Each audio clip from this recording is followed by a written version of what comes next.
So everybody, welcome. This is Career Lab Wednesday. We're here every Wednesday, noon to 1 p.m. Central Time. We are looking at knowing your worth, knowing the value that you bring, knowing your gifts, and then getting into how to negotiate effectively. So we've got a lot of training and resources on communicating powerfully, and we'll share some of those with you. But I also want to say that any questions that you have, any challenges that you have in your process of you becoming who you can become through your career, through your job, any questions that you have, please share them. We invite everything. There's no question kind of too big for all of us as a team to grapple with, or a question too small that you probably wouldn't realize serves so many people. But there's a few ways that you can join in. Love it when you jump in on Zoom. There's a Zoom link provided on the LinkedIn event that you can jump in here, ask your questions directly. If that's not possible for you, you can ask your questions in the comments section on LinkedIn. So please let us know what questions you have, how we can serve you today. As we're getting started here, I'll share a little bit about a process of negotiation that I've been working on with somebody. So they basically didn't realize how effective they are, how talented they are, how much value they were bringing to an organization, and that was actually even threatening to some of the people in the organization. And so, hey, Dr. Medlock. Hey, George Donald, good to see you. You too. And so as they were developing themselves in this position, they kind of came to realize that they weren't going to get what they wanted in that company, that they weren't, basically their values and the company's values weren't really aligned. But they went through the process of having a bunch of difficult conversations with his boss, with some of the partners. And the value of that is that he really got to know his worth at a deeper level. He didn't realize how instrumental he had been in the company's vision, in places that they were going. And he wouldn't have done that if he had just simply left to something that's paying more, which he's done. But in the process, he also had a lot of conversations and negotiated with his previous company about what they could do for him, et cetera, and really got a sense of his gifts and the value that he brought to the company. So there's many, many reasons for having some of these conversations in your during your career journey. So Dr. Medlock, I was just given a little story about somebody who I've been working with and the value that he's created for himself and for the company, by the way, in them thinking through some of the challenging things in the company that just him asking the questions brought up as he was really going for what he want. And to the point then where when he separated, it was very clear to the company and much clearer to him about how valuable of an asset he is as an individual in a company. So all of that to say, lots of benefits to negotiating. And again, as we've got more folks joining in, welcome. This is Career Lab Wednesday. We're talking about negotiating today, knowing your worth, but we invite all questions. Any question, there's no question too small or too big for you to share here. So, hey, hello, Dr. Imhotep, good to see you again. Susan, welcome. And I'd like to pass it over to you, Dr. Medlock. I know you've had a lot of experience with people in this. What are their gifts that they're bringing to the table, and how to share about that as they're going into a new company? Anything that you want to add to this before we start taking some questions? Well, we've talked about this a number of times, and one of the pieces that I've been mentioning, I think is really important, is to think of the answer to the question, what is it that I contribute that is so important that they wouldn't want to lose me? In other words, what is my unique contribution that I can count on to bring to an organization? And how do I communicate that to people, and how do they recognize it in me? I think it's important for everybody to think about that. It came out from one of the career coaches that is well known. And I'm sorry, I'm not recalling his name right now. Actually, I've got it right here. So good they can't afford to. Cal Newport. So good they can't afford to ignore you. You know, and he says, you know, a lot of people want to follow their bliss. Well, that's good, but more importantly is follow what it is that you really are good at, that people really are going to want to pay you to do. And as you develop, because if you're good at something, it means you put energy into it too. You've been practicing it. There's motivation there. And the truth is you build and find your bliss by pursuing excellence in what you do well. So I think it's important for everybody to think about, well, what is it that I bring that's different or unique that I can really make a difference, and be able to talk about that in an interview. So I'm curious to hear, for those of you who are either have had experience with that or who are looking for jobs and are wanting to be better at doing that, please let me know your thoughts about that. Thank you. Yes, Dr. Imhotep, I see you're on camera. Or do you want to respond to Dr. Medlock? Not really. Okay. I've been here all of everything. Okay. In another meeting coming in. Jennifer, I know you and I were talking right before we launched here. Anything you want to jump in with? Sorry, I couldn't get my mouse over to the unmute. Got it. So it's not all about salary negotiation, because, you know, there's a budget they have to stick to. What other things, like, for instance, when you're negotiating for a new position, time off, is there like other benefits besides PTO that you can negotiate, or what is your thought on that? Well, I think the first question is in that a series of things of have you found the job? Is the job that you want? Are you talking about a job that you've really decided you want and that they want you? Are we talking at that level of the discussion?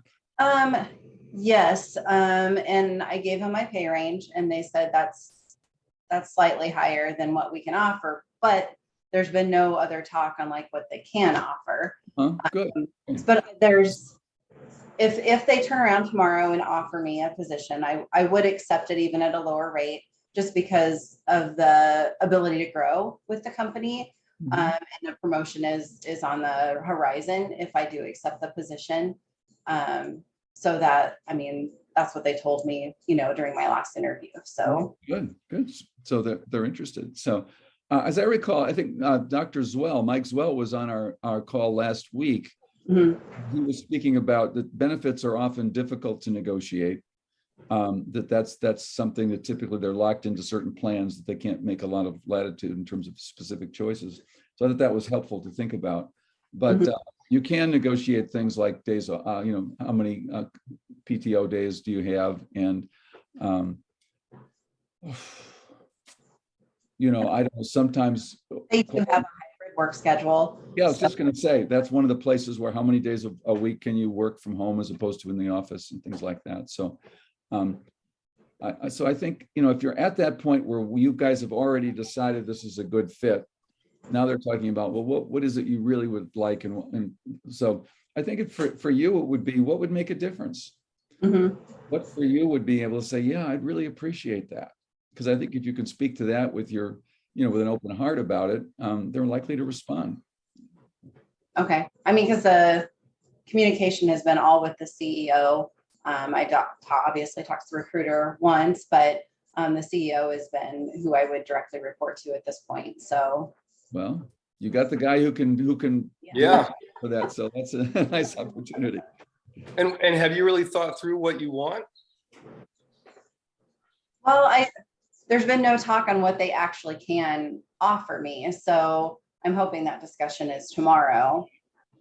So, I mean, we'll kind of go from there, but I think even like $5,000 a year less than what my bottom line is, I think that's acceptable given the opportunity for growth.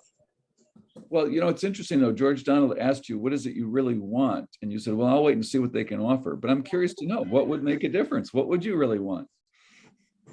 at I mean, the opportunity for growth, because I mean, I'm an IO, so the opportunity for growth is, and the ability to learn and become a better, more a part of the organization is what I want. And I see that as a possibility with this organization. I see them like, no matter what I do, I'm going to leave it in a better position than where I started. So even if I'm only there a year, like I'm going to hit the ground. Like I already shared my plan with the CEO of what I wanted to do, like for stays. So hopefully they're willing to, or accepting of, my suggestions. Mhm. I guess that'll come tomorrow where I'm like, okay, this is what it'll take to get me in the door. So. Yeah. Well, it sounds like you're something you're ready to do and you feel pretty good about it. So it sounds like you're already in the door. Yeah. Hopefully. That one would hurt if they ended up not offering, but Well, it's an interesting thing. I mean, if there's something that really would make a difference to you that you'd really appreciate, this is a good time to ask for that. But I'm not clear exactly what that would be for you. What do you think would be something you'd really appreciate? they already offer like a bonus for like a gas bonus, like a bonus for. Mhm. I was thinking about that. Yeah, they already offer that. They already offer like a bonus structure. Other than that, they already do like a temporary 10% increase on salary because of inflation. So all of those things are already like, you can't negotiate more than that because Yeah, that's they good. already offer those. Well, and it can totally be other things. People to get access to golf clubs, access to networking groups, access to additional training. I really value coaching myself. So that's part of, the organization we work with pays for us to do continued coaching programs with other organizations. And so looking at, and it sounds like development is something that's really important to you, kind of you being able to see what you create blossom, as well as you learning and growing in the process. So there might be some stuff for you to think about there, where it's a win-win for both of you. Okay. Yeah. So like one of their things they prefer, a certification, an HR certification, which I currently do not have. So I mean that would be something that I could negotiate. Sorry, thinking out loud, but No, beautiful. This is great. Yeah. Good. Well, thank you. It sounds like you're in a good place and nice opportunity. So congratulations. hopefully. Yeah, fingers crossed. Let us know how it goes. Well, cool. Thank you. So thank you, Jennifer. This is Career Lab Wednesday. If you are on LinkedIn Live and you're unable to join in, totally get it. But if you're on there and you want to jump in, there's the link to this Zoom meeting where you can join in, ask questions. If you're not able to join in, type your questions into the comment section. In fact, we've got some coming in here. So from Michelle Casto, when putting a proposal forth, say for a 1-year training, what is the best way to put the price in the proposal and how negotiable it is once you name that price in writing? Okay. So this is I think a familiar question here. Dr. Medlock, what's your response to this? How do you make sure I understand it? I'm not quite clear. She's saying something about a training that she would be delivering or requesting. I'm just not clear. Putting a proposal forth to say for once a year, a 1-year training. What is the best way to put the price in the proposal, and how negotiable is it? So is she name it in writing? Could she come online? I'd like to talk to her about that. Is she? Yeah, Michelle, I don't know if you're able to or not, but that's it's not clear to me whether whether the proposal is for her employer, that she's proposing a training of some sort for somebody else or for herself. It's just not clear to me what exactly she's asking for. Okay. Oh, for Michelle, and what is a good deadline for acceptance? 30, 60, or 90 days? Okay. Well, maybe we can circle back to this one. Maybe we can just kind of speak generally to that in a little bit, but I want to check in with everybody who's on here. Welcome, Banesh. Welcome. Good to have you join. Any questions that you have, you're welcome to come off mute and ask your questions or type them into the chat. How can we serve you today? Lisa, Banesh. I'll give you a sec to come off mute. Or not.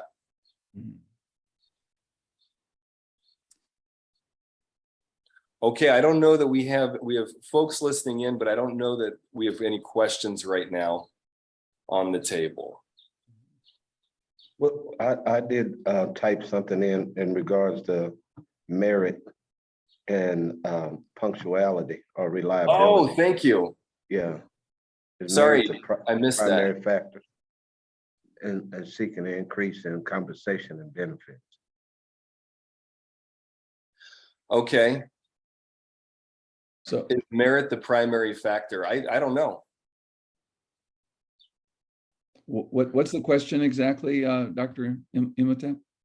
If a person has been on working with an employer for numerous years, should merit and reliability be the primary factor for seeking increase in compensation and benefits, Well, or even working a 4-day week? What I have found with that is well, yeah, the 4-day week is another option. But what I've found with that is if you're looking for a pay increase, one of the things, are you in a job that actually is revenue generating for the company? I work in a nonprofit. But are you in the service direct area where you are actually providing services that bring revenue into the company in some way? Yes. Yeah. Well, good. So part of the business case for you getting an increase in salary is being able to demonstrate the contribution you're making in terms of increasing the revenue for the company. If you can cite certain things that have you've been a positive benefit to, and they can see the difference that you've made, and maybe you started a new program, or maybe you've done a program that really has turned out to be successful. Those are the most compelling arguments, because everybody's, particularly in the nonprofit sector, is cash starved. They don't have a lot of ways to pay people. They're hard pressed. So if you can make a business case that you're contributing to their bottom line income level, and that you've been working hard, and you're appreciated and valued employee, that's certainly a reasonable request. And typically they'll give that some serious consideration. And if not, get to looking for something else, in other words. Yeah. At a certain point, if that's not there, then you have to look. You have to look outside. If that becomes an issue to the level where you're not that satisfied, or you need more income simply to, to meet your needs, or to make the next right move in your career, absolutely. Then you start looking at other options.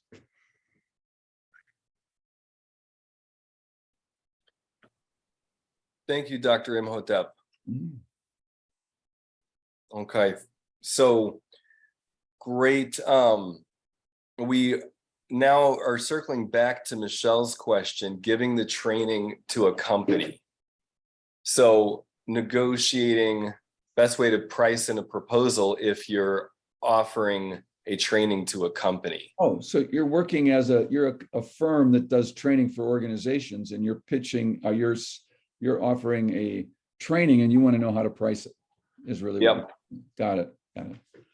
Well, yeah, that's a very important question, right? Because you got to look at what's your time worth, and what's the value to the organization, and how you do that kind of pricing. You can do value pricing in the sense of, what do you think the contribution of this training will be to this organization, and then position the price in relationship to that. Or you can also look at your own side of, what are the costs required to deliver this training, and what do we need to make to have this be a reasonable profit margin that would make it worth delivering. So some consideration of both of those is usually important ultimately what decides it is the market value of price of trainings of the kind you're doing. So you kind of need to know what the ballpark is of what are your competition, what are they doing, what's the range of costs or price, for those kinds of trainings. And a lot of times, if you're a small organization and larger organizations can't meet a smaller price, but you might be able to deliver it for less because you have less overhead and that sort of thing. So, but you need to know the competition, you need to know the market price of what you're doing and then position it accordingly. So I'm curious to hear if you have a pretty good sense of that. Welcome, Michelle. Took me a minute. Thank you. Hey, so I have a very warm relationship with this company. I pitched them a proposal already, and they actually said, we want more. And so it's kind of like I can kind of maybe write my own ticket, but not completely necessarily. But they actually want something very collaborative versus me just giving my so-called proprietary program. They want me to really kind of customize it. So that's where I'm having a little confusion on how to charge for that. And when you say collaborative, what sort of thing would that be? They really want me to include their values and philosophies in the curriculum. So I really need to hash that out because that could be really great or that could be a nightmare. So I need to be real careful about that and what that looks like. So there's some customization you're going to be doing for this in this particular case, and you have to look at your time for doing that. And also, do you have a feeling that this is a clear benefit to the client? This is sort of what they're asking for? 100%. They have a huge gap, and I know that they need what I'm offering, and they've already been working with me on a certain level. This would really go to a much deeper level and a long-term relationship too, I'm thinking.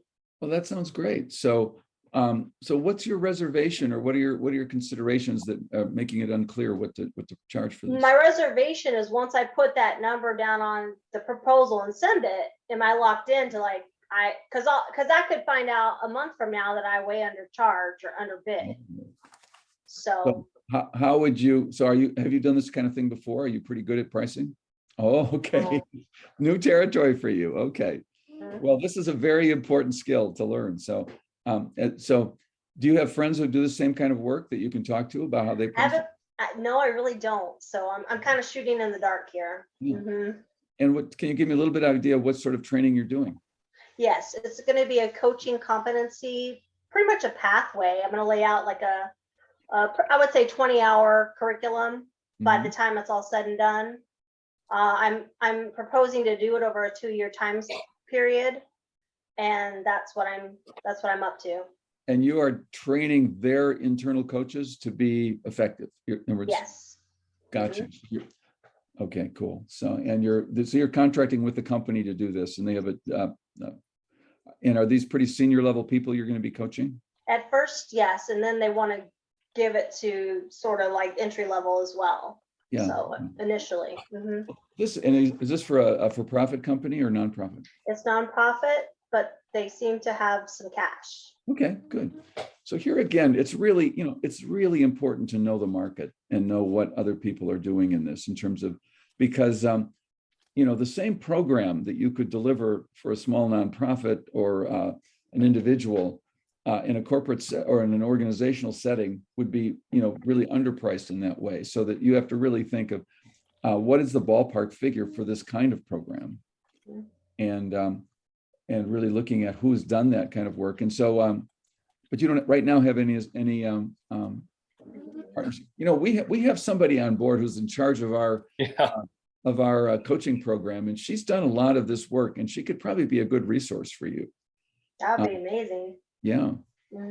And you know who I'm talking about, GD? I do. I'll message you, Michelle. Thank you. We're connected on LinkedIn, I believe. Okay. Yeah.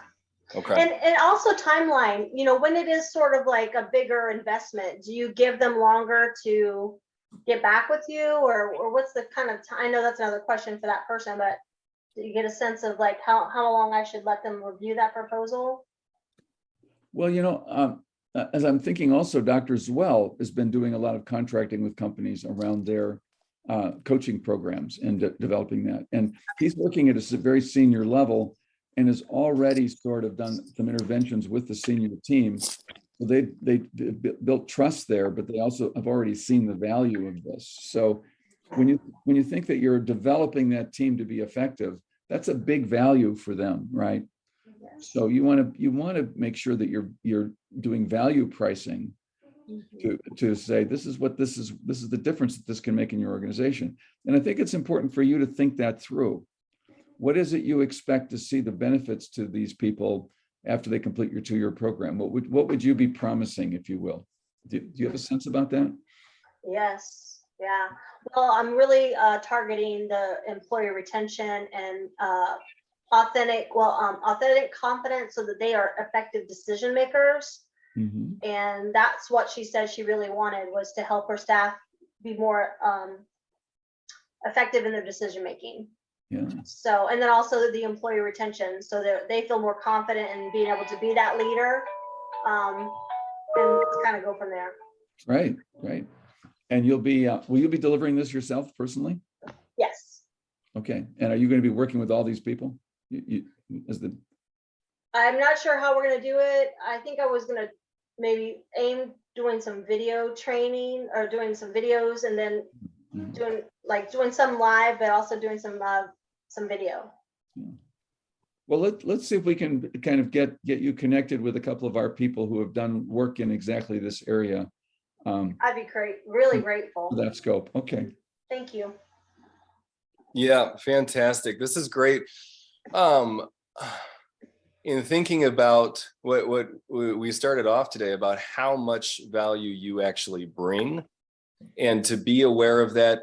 So often people aren't aware of their gifts, really. It's one of the reasons why we have in our graduate school, we have a whole section about how to talk about yourself and how getting the feedback from other people about who you really are, because our brain is not wired to see ourselves accurately. Just like we're not wired to really know what's going to make us happy. There's all kinds of research about that. As individuals, we're pretty clueless about what actually makes us happy. What we think doesn't. And so having people supporting you, Michelle, and everybody in getting to know what your gifts, your skills are, such that, when you do deliver something very valuable, you don't walk away resenting it afterwards, saying, oh, shoot, I should have done this much more. I've certainly had that. So, thank you, Jane. So actually, we just dropped in a link to our graduate university. There is certainly something to check out. And Michelle, I'll probably be able to connect you with some people, but it might also be helpful for you to take a look at an evening workshop we have coming up about powerful communication. Just in this process, looking at where your gaps might be in asking for what you want, that kind of thing, so you can be more aware of that. And maybe even tomorrow's workshop, transformational leadership, that might be incredibly useful for you.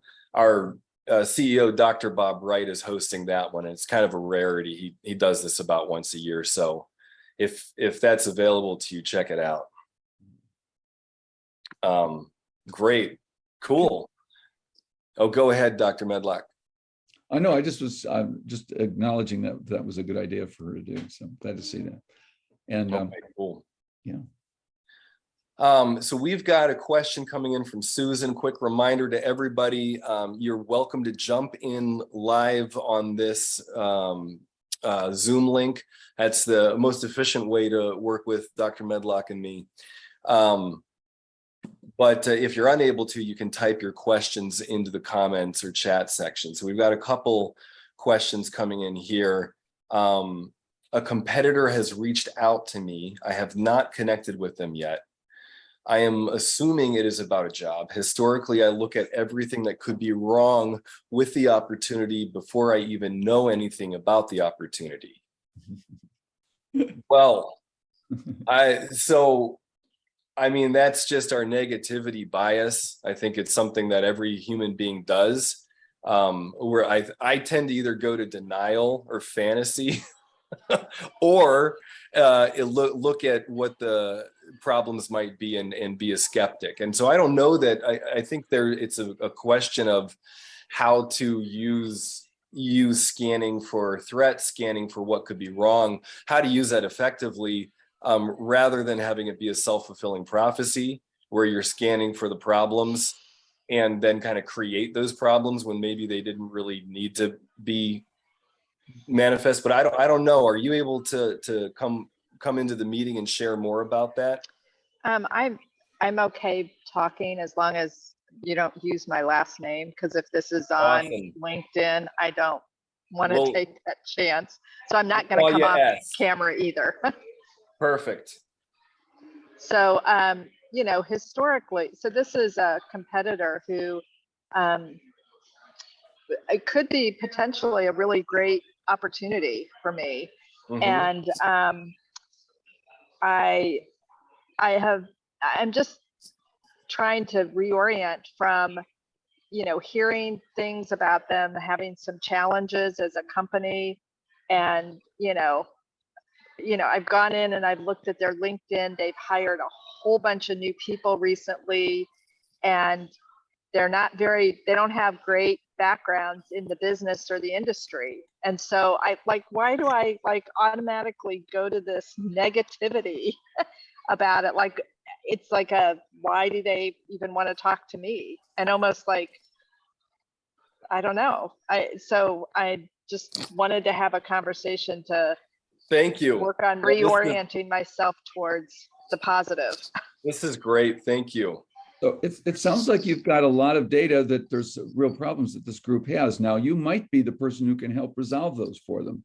The fact that there are issues might be an opportunity for how a contribution you can make. If you have a clear sense about those kinds of things being something you can make a difference in, and you otherwise feel good about the company.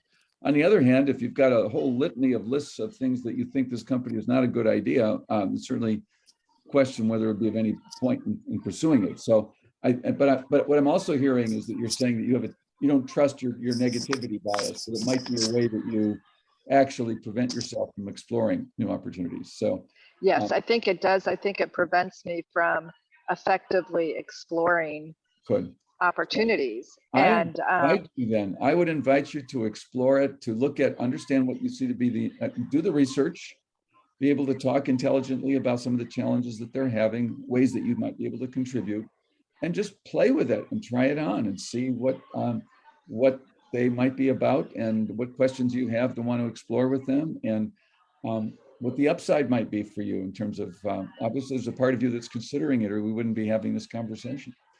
Right.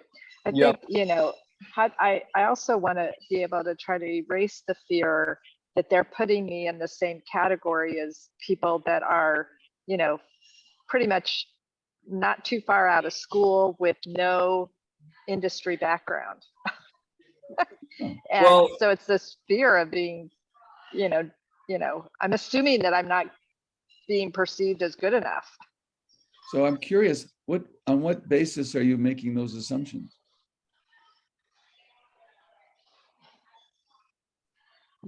I'm making up stories in my head.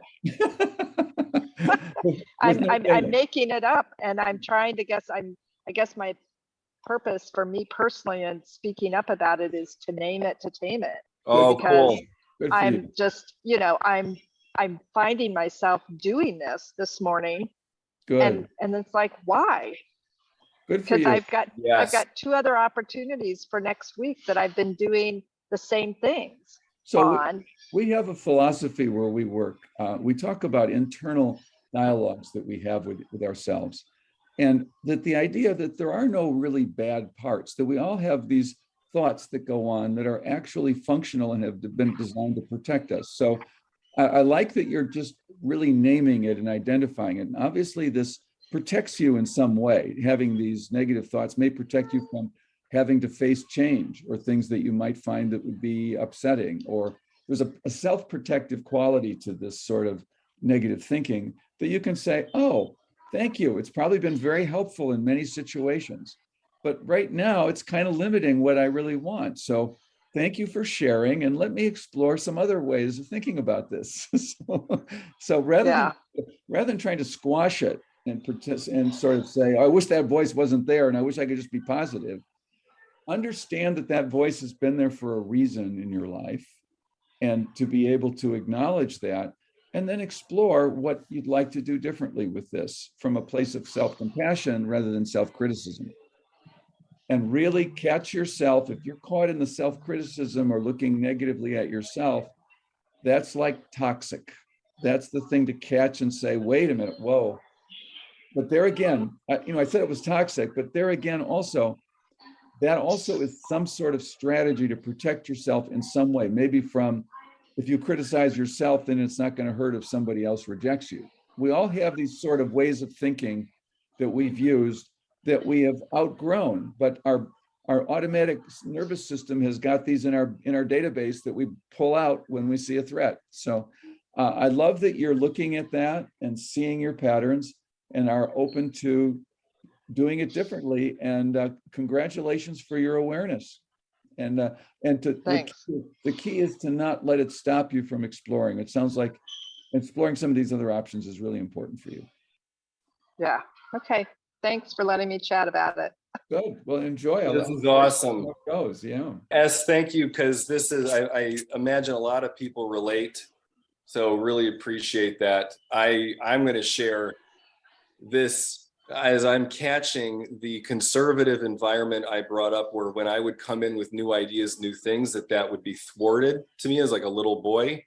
And how to this day, when I'm adventuring into some new project, doing something, because I love creating, I love doing stuff, I'm monitoring that fear that, oh no, somebody's going to take this away from me. I'm going to do something, and then they're going to say, nope, you can't do that. Like I remember playing with Star Wars, but Star Wars were too secular for me as from the community I came up in. And so it was like, oh, now I have to like hide my Star Wars figures so that they don't get taken away from me.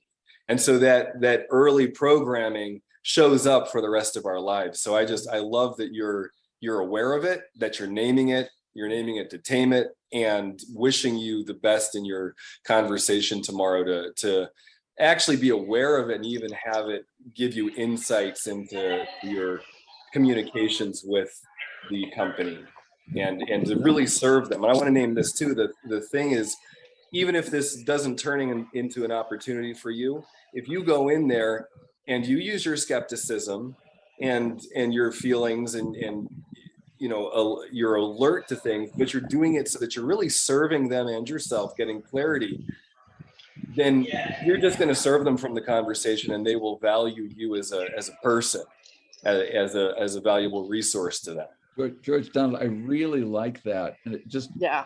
as you said that, what it made me think of, you could say, I've really been curious about your company for some time, but there's some concerns I've had that I'd like to talk to you about. Are you open to a conversation about that? And then suddenly it's no longer, quote, you being a dog and pony show having to do it. And now it becomes a conversation of two professionals really talking about how to help this company do something different. And that's something that person you're talking with is going to really remember, and you're going to be high on their radar, guaranteed. Yeah, that's really good advice, because they're very much in a position that might feel sometimes like my own company is in. Mm-hmm. And it's, what are they doing to combat some of the challenges that I've heard from my customers about them. Perfect. So, great, thank you. Oh, I'm excited to hear about that. You tell us, let us know how it goes. Okay. Yep. I will. Thank you. Yeah. Sweet. Thank you. So this is Career Lab Wednesday. Every Wednesday, noon to 1 p.m. Central. We are here to serve you, answer career-related questions. No question is too small, too big. Sometimes we'll grapple with the question with you over a couple weeks. That's fine. But we're here to support you in your development, using your career, your job as a pathway for you to reach your potential. I want to give an update. Dr. Medlock, this will be new info for you as well, but we've been talking about this, transitioning a portion of this to a private meeting where this isn't being streamed on LinkedIn Live.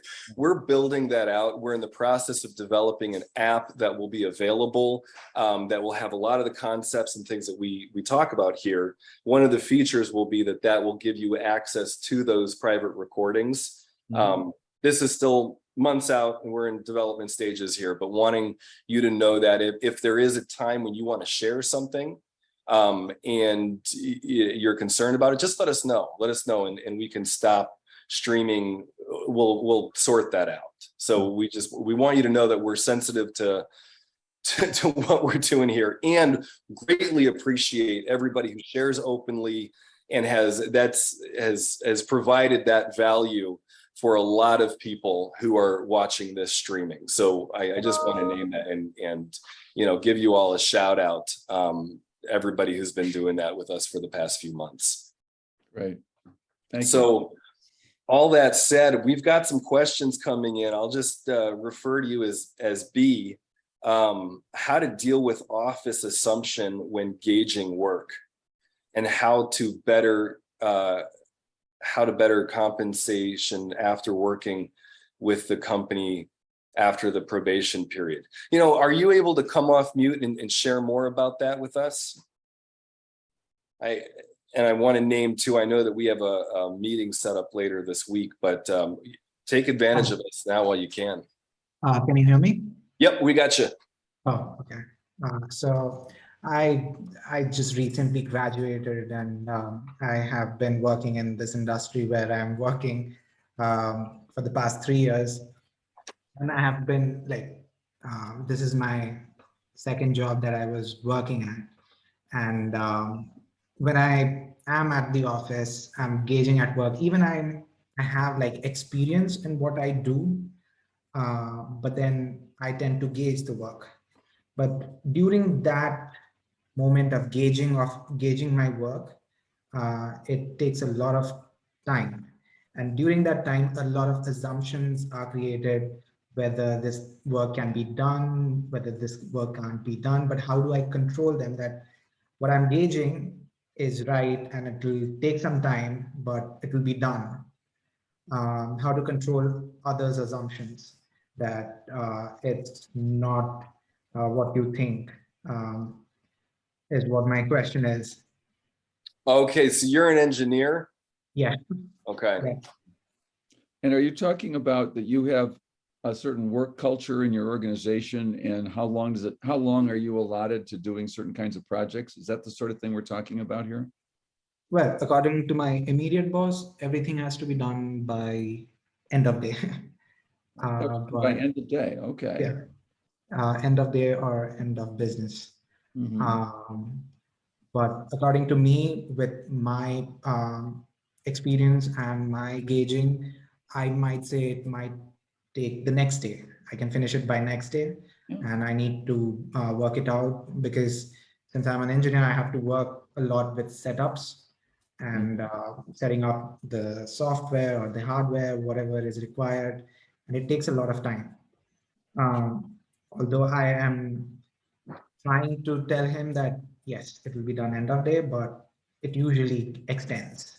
Well, it sounds to me like you're very thorough, more analytic, and that you take the time to really get it right, as opposed to rushing through it to get it done in a way that might not be as same quality. Is that fair to say? Yeah, quality and detail to work is important, which tends to burn me out, but I keep that always in mind. You say it tends to burn you out? Yeah, when you are keeping that level of detailing in your work, in your setups, in your reports, you tend to match every single detail, every time, seconds, minutes, hours that you account for. Well, this is a great question you're asking, because it really raises a lot of other questions that I think are really important. Yep. And Yeah. I relate to this too. We talk about time compression. Is it possible to actually, if you take a lot of time and you're used to taking a lot of time to get something set up, can you learn to actually compress your time and get things done more efficiently? That may or may not be the case here, but that's something to think about. There's also the concept that the same fellow I was talking about, Cal Newport, talks about deep work. Sometimes people need to have time to really deeply engage in a project, to give it the time so that you can come up with a good creative solution. So it may be that you can talk to your boss about what the expectation is of what the quality of the work's going to be. And there may be different levels you can approach it based on you guys having the same standards in mind. So if you have a certain picture of a kind of excellence and the time it takes, and he's saying, I just need X, and you're talking about X plus Y plus Z. He says, I don't need Y plus Z. I just need X, and I need it by the end of the day. Then you're probably going to need to learn how to compress your time and just get it done and let go of some of the perfectionism or some of the high quality focus that you give. And that can be difficult if you're a kind of guy who really likes to do things in a very precise way. But on the other hand, if you can make your case that you create more value by getting it right and doing it in depth, and that you've got some evidence of that from stuff you've already done, that's a fair negotiation. So I'd like to hear your thoughts about that and that choice. I think, yeah, but during the time I gauge, it creates, I tend to go into like silence, like understanding what the structure is of the work or how the previous work, people who have been before me have done the work. I have to understand that, then start to make my own work. And more times than not, it has created misunderstandings with my boss where he's like, you are an expert, you should be able to finish this off within the day. And I'm like, no. If you ask me on a scale of 0 to 10 about a scale, it would be, I'll always lowball myself, because I know even if on the best day I can put in like 5 or 6 out of 10, but I will always tell my boss, let's put it at 4 and let's see where it goes. So it's always misunderstanding with my boss, because he's trying to push somewhere, but I'm saying, let's not do that and gauge what's required. So here's the bind on that is, ultimately, if your boss has a certain expectation and he's not moving from that, if you guys have different expectations of what's going to be required, it's not going to be a satisfying relationship. And at the end of the day, he's going to win. In other words, if he's saying, I need it by this time and that's the way I want it running, it'll, quote, show up as a performance issue for you. That's just being the nature of things the way they are. So I think there's opportunity here to look at what would it take for you to actually satisfy him? What would you need to do differently in order to satisfy him or her? I'm not sure if it's a woman or man. Well, to answer you, like, if my boss has won, he has already won. I am no longer doing that job. I'm looking for new jobs now because since I was not able to satisfy, I'm asking this question so that whatever next opportunity that I get, I'm at least able to not repeat the same mistake or the same thing that I did in this company. So you couldn't figure out a way to actually make him happy or meet his expectations. Is that correct? Yeah. Yeah. And would you say that that was a skill gap for you, or was it, I'm not sure what the issue is there.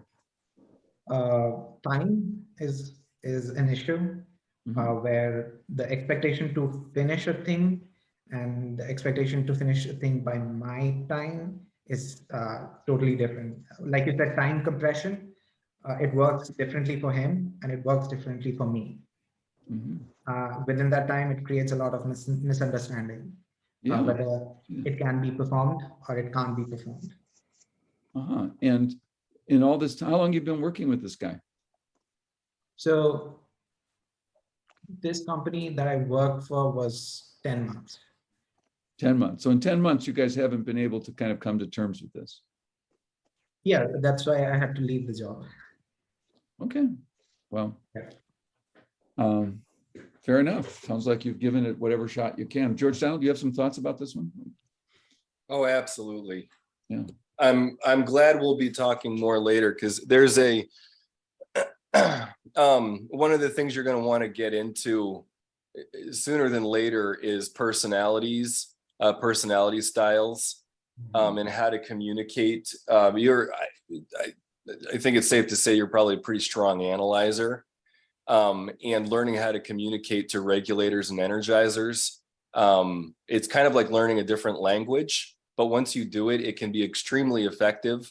There's a lot that I would recommend that you do in this transition process, to help you develop your communication skills, to help you develop setting clear expectations, and even the ability to go back and forth with a boss, a client, whoever, to really be clear about where you're at in that relationship, and to not have it end up being like all the pressure's on you. Like it's like, sink or swim. Because that kind of sink or swim stuff, it'll tend to follow you around to any company that you go to. It's really a skill to develop. So it's not a quick answer, but there's certainly a lot that you can develop here. And I know we're going to be communicating some more on this, but I would highly recommend if you can, do the transformational leadership event tomorrow with Dr. Bob Wright, and then the powerful communication one in a couple weeks on August 11th. That's gonna kind of set the stage for you, and give you a lot of information, a lot of different things to check out in your conversations, in your relationships, to become more of a partner with people in the process of working. So, and I imagine you're incredibly frustrated right now after 10 months of a problem that is not resolved. And I think this will begin scratching that itch for you. I mean, yeah, so this is my second job, and the first job that I had, the management was a bit different from this present job. However, I settled for this job on the second job because it was more aligned to what I wanted to do, the vertical that I wanted to be in terms of the industry. That is why I accepted the job, although people have asked that, why did you do the job and things were not getting in sync? I said it's because it was the vertical that I always wanted to be in. Well, you're starting out your career. This is how you learn. So you're going to find out what are the different styles of different managers, what are the kinds of work I like to do. So it's going to be a number of different starts perhaps before you find the really right rhythm that you're looking for. But I think you're on the path to do that. And it sounds like you're approaching it consciously, and that you're reaching out and talking about it here today, I think is a good sign of something. Great questions. Yeah. So thank you. Appreciate that. So we are wrapping up here. Dan, good to see you join. We've got a few minutes yet. If there's something that we can serve you with, I'd love to hear from you. It's been a minute. I know that we connected some time ago, but any updates and any way we can support you? Hey, good to see you again, George. No, I'm pretty good right now. I got caught up with an unexpected client call, so I apologize for joining late. So I caught I don't know, the last couple of minutes listening to Banesh. I hope I pronounced that correctly. Yeah, I mean, that's part of your growing pains, is just going to be based on exposure and different experiences. When I left one company, and again, solid company, I was frustrated with management and customers and service and so forth, and said, I'm leaving this, and it's going to be better at the next company. And very similar situation to the next company, same script, different players. So know that some things just you have to learn how to deal with, and they come with the territory. But yeah, right now I'm in a good place. I've done speaking and training and been on my own essentially over 20 years, and I'm in a state of flow. So I feel blessed and appreciative. Right. Oh, fantastic. That's great to hear. Good to have you here. Well, as we're wrapping up, reminder to everybody, we welcome all questions. Love it when you can jump in on the Zoom and we get to work with you one-to-one. If not, always able to ask questions through the comment section in LinkedIn. And actually that reminds me, let me do a quick scan here. I was listening to Banesh there, so wasn't scanning the chats here. Am I missing anything? Any questions? Jennifer, you're welcome. Tiffany's relating about not meeting expectations. Yeah, being able to communicate what's realistic as well as push. I'm able to do so many more things than I ever thought I was able to do. There's some projects I've worked on that I was like, oh shit, that's way easier than I was expecting. I didn't know I could do it that fast. Then there's other things that I never succeeded at.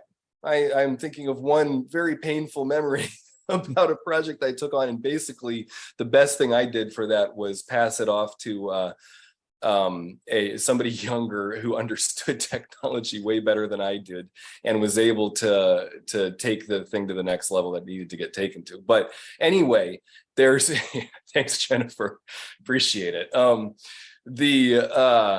be able to look at what are the things that I can develop, what are the things that I'm not going to develop, and where are skill gaps that I have no intention of improving, and being able to communicate that to somebody, because that really then can help your boss or manager assess you and put you with who you need to would work really well with.